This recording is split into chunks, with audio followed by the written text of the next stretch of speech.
Podcasting from Dallas, Texas, I am Shireen, and this is the Yumlish podcast.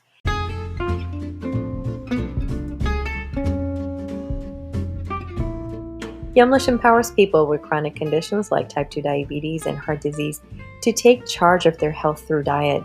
And this podcast is created to amplify the voices of patients, health professionals, employers, and community members who are working to reduce the risk of these chronic diseases and put your health first.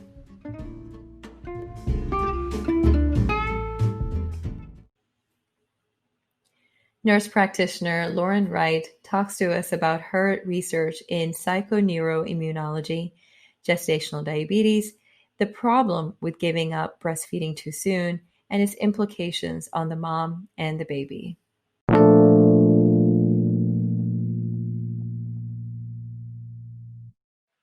Lauren Wright integrates her immunology research experience and one as a nurse practitioner to design breakthrough biome and breastfeeding innovations. She's the founder of a biotech company and patented infant feeding system called the Natural Nipple. Her passion is providing families with biofeedback solutions to confidently build immunity and lifelong development. Hi, Lauren. How are you? Hey, I'm good, Shireen. Thank you so much for having me on today. It is an absolute pleasure having you on. So a lot of interesting work that you are doing. I just want to start out with by asking you what led you to become a researcher and nurse practitioner? Yeah, thanks so much for asking. It's been a lifelong passion of mine, preventative medicine and giving people essentially the tools to help improve their health before chronic complications begin. I remember being a 4-year-old girl and my mom was pregnant. And so I was reading all of the pregnancy magazines, trying to just figure out how I could help or how we could improve her health through that journey. And Shireen, I absolutely mortified her. It was like a couple of days after she gave birth. We were in Blockbuster Video. I don't know if you remember those. And she goes to lean over and pick up a stack of VHSs. And I was like, Mom, no, you're going to bleed everywhere. So fast forward to, I'm finishing high school and really just trying to figure out the best way to take that passion and translate it into a career that I love. And I do remember having a nurse practitioner when we would do some visits back when I was probably 12 years old. And I always admired when they would actually sit down and give you empathetic care and education. And it's really when I saw them doing that for my mom to prevent the progression of diabetes that I realized, okay, this is a great way to provide empathetic care. But then as a researcher, I can actually, shape the protocol that clinicians follow, because I saw a lot of inefficiencies that weren't really best for the patient when I started pursuing my nursing degree. And long story short, I started studying psychoneuroimmunology in my PhD. And all that is the study of how the mind interacts with the immune system and with the nervous system. And so you may have heard the term microbiome. It's kind of a hot topic in science, the past couple of years. And we know so much more now about the importance of the gut-brain axis. And how really the gut affects our ability to think clearly and even IQ and prevents neurodevelopmental disease. So I began studying the gut at the onset of life, in the youngest population of preterm infants, to try to figure out how we can improve health outcomes moving forward for the next generation. And so I was really into this review because it turns out that an imbalance of gut bacteria, especially when you're born preterm and you don't have the protection anymore of being in utero, is fatal and costs our U.S. healthcare system $10 billion every year just from that one single problem of imbalance of gut bacteria. So I figured, okay, I'll start here and figure out what can we actually control for as clinicians to prevent this from happening. And it turns out there's a couple of factors that are involved. We can't always control if a mom ends up having an emergency C-section. And that's actually important, is for a baby to go through the vaginal canal and be exposed to those beneficial microbes. We can't always control if a mom gets antibiotics during that period of time. What we can control, though, is increasing the amount of breast milk that that baby gets and for how long they get it for. And so when I realized this is the one modifiable factor we can really address, I began to wonder, what's preventing that from happening bedside? Interesting. And so in doing that research, what were you able to flesh out? What were certain problems that you saw within that? That's a good question. So I applied for a grant from the National Science Foundation, and I had an idea of what could be the problem. But the whole premise of this grant is, don't talk about your invention or your hypothesis. Just go out and interview as many people as possible. And so it's qualitative research. I ended up interviewing over 300 new moms, as well as neonatologists and new product committees in the hospital. So there's two primary barriers to breastfeeding that I came upon. And the first one that the moms were describing is oftentimes when they have to go back to work and it's time for them to introduce a standard bottle, they were experiencing challenges with latching afterwards. So the baby would get used to the shape, the feel, and the flow of the bottle, and then have difficulty coming back to the breast to breastfeed. And this can become incredibly frustrating for a variety of reasons. The baby gets fussy, they're expecting milk to maybe come out faster. There's different changes that occur, like biting, because they're kind of getting used to this flimsy bottle nipple, and then that can cause the mom pain if they're biting an infection of the breast. And then at the hospital level, it was fascinating because the population I started out studying, the preterm infants, if they're old enough to swallow, they are introduced to a bottle in the hospital setting. So a different scientist actually looked at the milk flows from every commercially available bottle.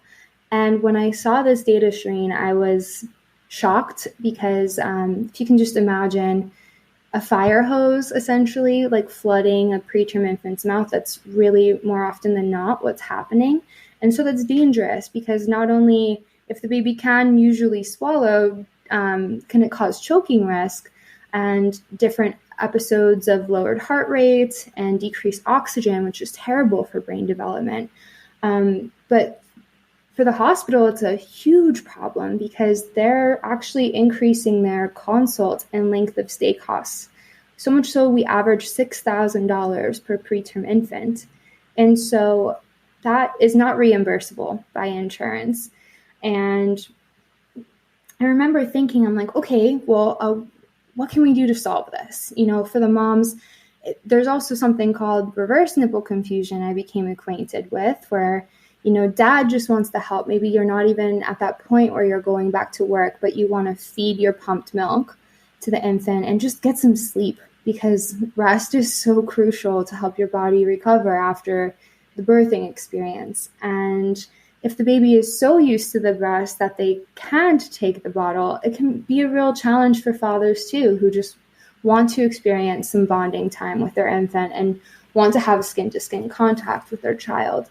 And so long story short, I developed, after 3D scanning lactating women, studying for the first time what maternal lactation averages actually look like over the first year of breastfeeding, and even density, how to make silicone in a product more similar to breast tissue density, the natural nipple. And so the idea is, moving forward, a woman can actually pick from one of these 4 shapes, the shape that's closest to her own, and then every 2.5 months actually get sent an updated flow. So the idea is a bridge between when you have to be away with the baby, it's not going to cause latching challenges when you come back, and there's continuity between the breast and the bottle.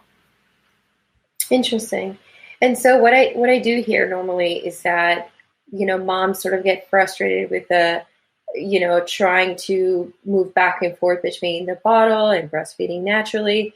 And sometimes moms just give up, right? They're just kind of like, forget it. This is not going to happen. And they may give up doing that sooner than they should, ideally. Yeah. So what does that look like for their health, for the baby's health? Are there challenges there? Yeah, absolutely. And I'm really glad you touched on this, because going back to, my passion, which was preventative medicine, when I began studying breast milk immunology itself, I was just blown away. Like, this is your first life vaccine. It's free. It's accessible to the underserved. It's actually quantified that we can save in the US $300 billion of preventable medical costs just by helping women breastfeed for at least 6 months.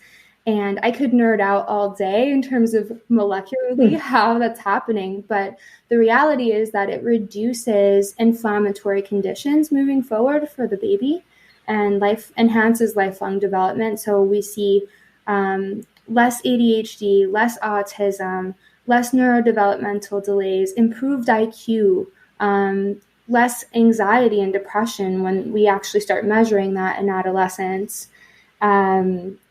There's far less autoimmune diseases, so diabetes moving forward. And that's something I wanted to touch on too, because this isn't just benefits for the child, but we actually see that it helps improve insulin sensitivity for moms. So if they've struggled during their gestational period and maybe developed gestational diabetes, or perhaps they're at risk, from diet or genetically for developing type 2, breastfeeding actually, it's incredible because it helps make you more sensitive to the insulin that your body's producing. So you're becoming more efficient with the sugar that's available in your body. And that's how we see that for moms, it prevents diabetes and actually reduces the risk of breast cancer.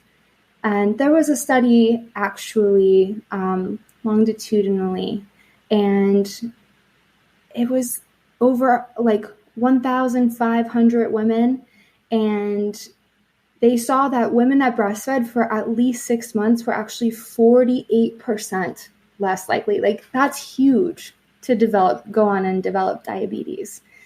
And also for issues that are often kind of taboo to speak about, like such as postpartum depression. And I'll touch a little bit about the hormonal changes that occur. Like, if you're exhausted and your body is just depleted, one real way to help boost and improve your neurotransmitter production is by being able to have that skin-to-skin contact with your infant. And what that actually does is it releases the feel-good hormone called oxytocin, which is what allows us to experience the sensation of bonding. It regulates serotonin, which is a mood neurotransmitter that helps us feel more calm, more relaxed, more stable. And that actually influences our cortisol production as well. So we know that if our bodies are in this fight or flight mode and we're really stressed or we perceive a threat, that cortisol can really go through the roof. And that's also dangerous for our blood sugar levels, right? And not just for blood sugar, but just causing overall systemic inflammation if that condition in your body is prolonged. So you really want to be able to take the time and remove any barrier to those latching difficulties, because psychosocially, that can also feel like rejection. You just gave birth. You want this baby to be able to latch. You want to be able to feed it and do the best thing for it and bond with it. And so that's really where I hope to see this greatly reducing that frustration for women and moving forward, and families as well. I mean, I've had dads come up to me and say, I have feed envy. I want to be able to partake in this experience too. Mm-hmm. And so you just mentioned a little bit ago about gestational diabetes. I want to tap into that a little bit. So walk me through the science of it. What happens during gestational diabetes, and how does it really transfer into, or potentially transfer into, type 2 diabetes after birth? What is that relationship there, and how does it manifest? Okay, that's a great question. Let me think of the simplest way to put it. So your body all of a sudden you have a brand new human inside of you that also has a demand for energy. And so the quickest way to give yourself and that baby energy is by utilizing glucose, right? So you begin to really rely heavily on your insulin production. So insulin is what allows our cells to actually uptake that circulating glucose in our blood. And so there's a period of time where if your pancreas has already had this demand on it in the past, you've had risk factors for diabetes, or maybe your diet, you weren't actually sure how to eat properly to prevent this kind of strain on your pancreatic cells, that can be a dangerous time, because what happens is as you're increasing the demand for this insulin production, your cells can begin to become insensitive to it. And then that's where we see later on that gestational diabetes can develop into a type 2 sort of diabetes. So what I really recommend for my patients is there's a couple of ways to mitigate this. And number one, it's making sure that every meal that you're eating is as nutrient dense as possible. Today's day and age and living on the go, it's very easy to grab a prepackaged sort of snack. And the downfall with that is, unfortunately, they're often packed with empty sort of carbohydrates that are sweet, and they will give us that immediate feel-good rush of sugar, but they're not complex to really sustain our energy levels. And so this is where I think it would be incredible to actually utilize an app like Yumlish, because oftentimes, we think by the marketing on the package, and, I'm guilty of this as well. It's like, oh, there's 6 vitamins in this, but there's so much else that it's hiding. So it's really important to have in your pocket tools that help you decipher, is this the most nutrient dense snack for me and my baby at this time? And another recommendation I would say is eating at least every 2 hours. Just aim for that. Even a small complex carb, so something like nuts or a hard-boiled egg or some peanut butter, something with protein in it as well, really helps prevent your pancreatic cells from experiencing this yo-yo effect where all of a sudden you have to spike the insulin production because, man, our body's out of sugar. And so you want to just make sure you're meeting your needs before they become urgent and dietarily.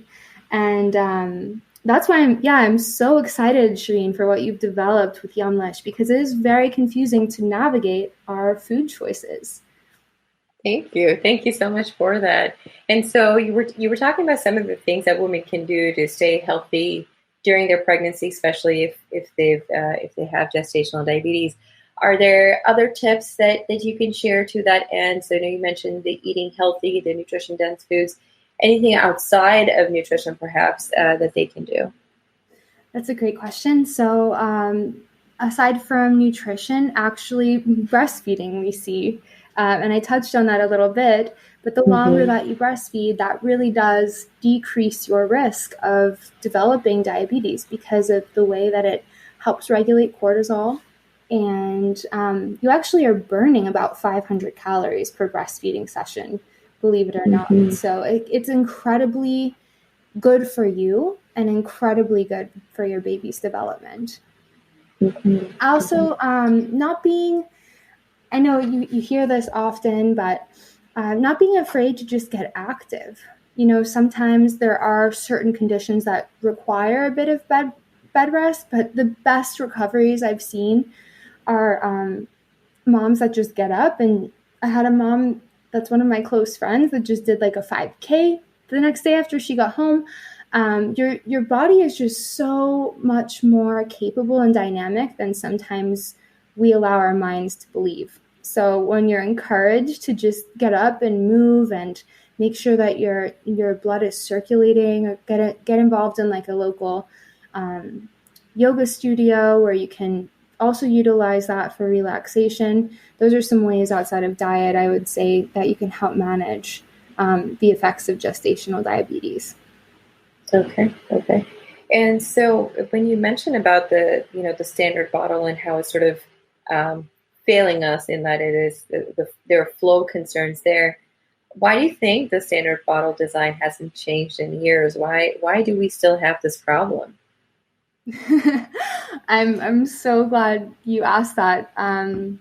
So when I did this pitch for Florida Blue, which is an insurance company, that was the very first question by the panelists. Same for Johnson & Johnson, who we won their Clinical Innovation Award once they looked at our IP compared to other feeding systems. And honestly, I can't say with all certainty other than the past 2.5 years to create something that really mimics something as beautifully evolved as maternal anatomy and our milk duct system it's complex and it's not cheap to build something new. And so when I look at competitors' products, where has the demand really been? It's 33 cents to produce a cheap, flimsy silicone nipple. I don't think that any of these CEOs, I've looked at the competitive landscape, are clinicians or moms and really don't have too much incentive for disrupting the infant feeding market. And so at the end of the day, they're still being bought. There's still, there's not too much incentive for industry leader to shake up the market. Okay. All right. So with everything that you're doing and the way you sort of redesigned the standard nipple, tell us more about it. Tell us how people can connect. We're sort of toward the end of the podcast. I want to make sure that folks get a chance to sort of connect with you after this. How can people learn more about your work, understand more about your product? Thank you. Yeah. The easiest way is to go on thenaturalnipple.com. So when you arrive on that site, don't be shocked because while we are building the bottle and ensuring that the flow rates are actually meeting, this is the quality control part that other competitors really haven't done, is matching it to our maternal lactation data. And we're anticipating to be about 9 months out from launch, fingers crossed with funding during this pandemic that we can make that happen. And so what we've decided to do is we always wanted to be the first bottle that actually comes with healthcare, to be differentiated, because when you get home, sometimes that one lactation consultation the key tips may have slipped your mind. And that's really where you need a healthcare professional, is in that moment when you are experiencing those latching frustrations. We want to make sure that you have access to care. And another reason that's crucial is because right now, specifically, you don't really want to go into the urgent care or the ER if you don't have to, and potentially put yourself or your family at risk. Also, it's burdening the front line if it's not truly an urgent problem. And so this is the idea with providing new and expecting moms virtual visits, is we can actually have a healthcare professional triage you and your symptoms. You may think that you're experiencing milk production deficiency, but when we get through the full health history, you might learn it's actually uncontrolled blood sugar that's impacting your ability to produce milk properly. So providing these services now is something that we've already launched while the product is ready. We're also doing immunobiome testing. So when the bottle comes, it'll be a great biofeedback tool, so you can actually see how your breastfeeding journey is shaping your baby's gut microbiome. And then when they're able to start introducing solid foods, it's a great tool to know which ones to choose that are best for your baby's unique gut bacteria. I will say that when you go on the site, there's also a link that you can donate to our I Fund Women campaign. And so the reason I've launched that is, one, we want to get that bottle finalized so we can actually launch it and get the solution into mom's hands working as we've intended, to reduce latching frustration and increase bonding time.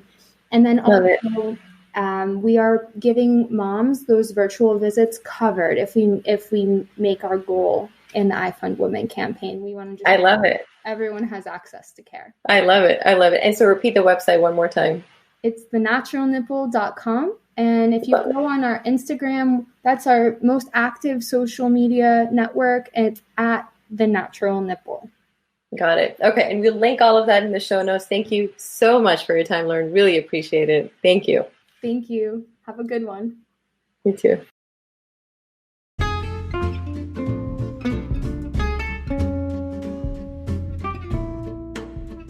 Thank you for listening to the Yumlish podcast with Shireen.